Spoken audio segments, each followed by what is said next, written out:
আমাকে ছেড়ে যাওয়ার পর শুনেছি তুমি খুব কষ্টে আছো। তোমার খবরের জন্য যে আমি খুব ব্যাকুল তা নয়, তবে ঢাকা শহর খুব ছোট্ট শহর, কারোর কষ্টের কথা এখানে চাপা থাকে না। শুনেছি আমাকে ছেড়ে যাওয়ার পর তুমি খুব কষ্টে আছো।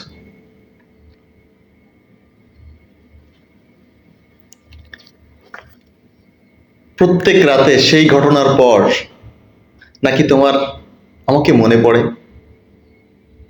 পড়বেই তো।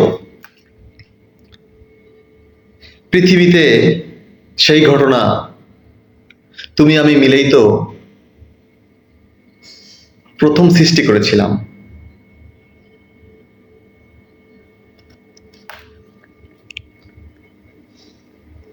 যেই গাধাটার হাত ধরে তুমি আমাকে ছেড়ে চলে গেলে, সে নাকি এখনো তোমার একটি ভয়ঙ্কর তিলের খবর পায়নি।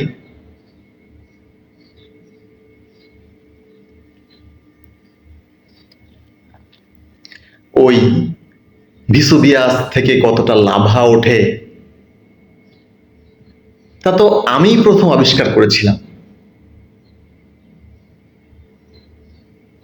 তুমি কি জানো না, গাধারা কখনো অগ্নিগিরিতে চড়ে না।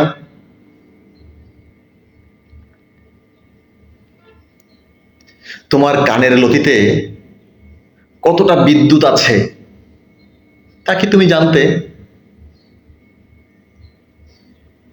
আমিই তো প্রথম জানিয়েছিলাম ওই বিদ্যুতে দপ করে জ্বলে উঠতে পারে মধ্যরাত।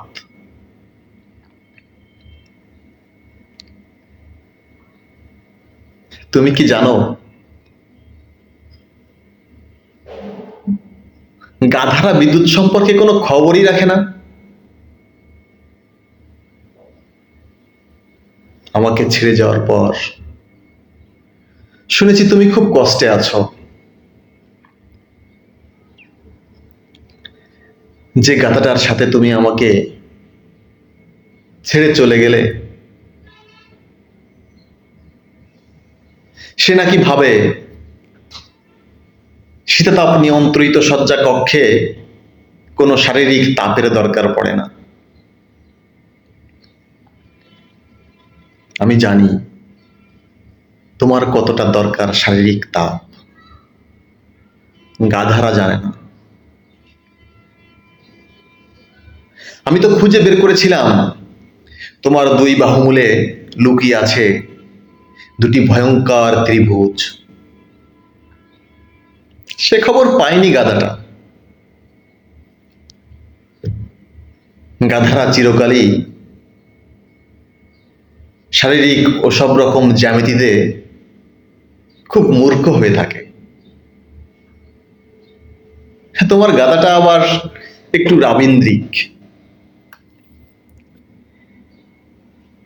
তুমি যেখানে নিজের জমিতে চাষার অক্লান্ত নিংড়ানো চাষ মই পছন্দ করো,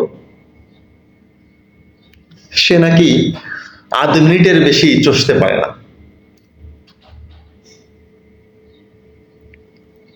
গাধাটা জানে না চাষ আর গীত বিতানের মধ্যে দুস্তর পার্থক্য।